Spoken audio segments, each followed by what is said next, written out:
Македонија генерално има стар возен парк со просечна старост на возилата од 18 години. Половина од регистрираните автомобили возат на дизел, додека на 219.000 се на бензин. На газ или метан се само 12.000 или само 2,6% од возилата. Во Македонија има на 400.000 регистрирани автомобили со просечна старост од 18 години.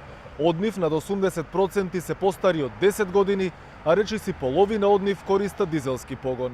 Забележително е дека со растот на бројот на возила во Македонија и дозволениот увоз на половни, се менува и процентот на застапеност на дизелашите во однос на бензинците. Така во 2012 од вкупно 301.000 автомобили на дизел биле помалку од 1/3. Таа бројка расте и во 2016 има близу 200.000 дизел автомобили, што е речиси половина од вкупниот број возила со што се изедначува со бројот на бензин автомобили. Бројот на електрични возила иако незначителен е намален, па така од 41 возило во 2012, во 2016 има само 37 електровозила. За дел од професорите од Машинскиот факултет, транспортот не бил главен фактор за цврстите честички ниту во Скопје, ниту пак во другите градови, но сепак велат дека нешто требало да се воведе во врска со емисиите на возилата. Дали се тоа вакви лепенки? Дали е тоа да ночење по емисија? Што ќе оди во Фондот за животна средина, кој ќе се справува со оваа тема?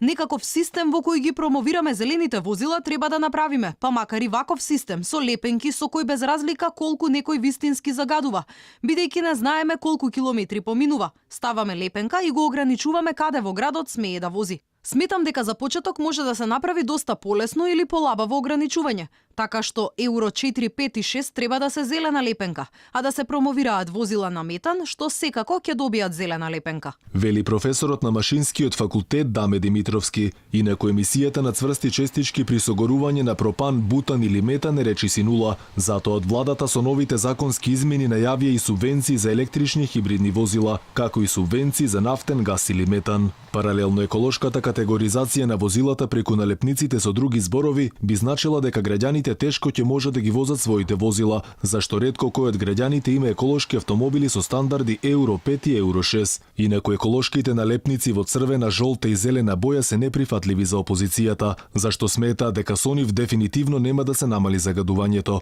Од опозицијата реагираат дека над 80% од возниот парк е постар од 10 години, што би значило дека ќе биде категоризиран со црвена, а најмногу со жолта налепница, а со тоа вела дека ќе се направи голема дискриминација на граѓаните.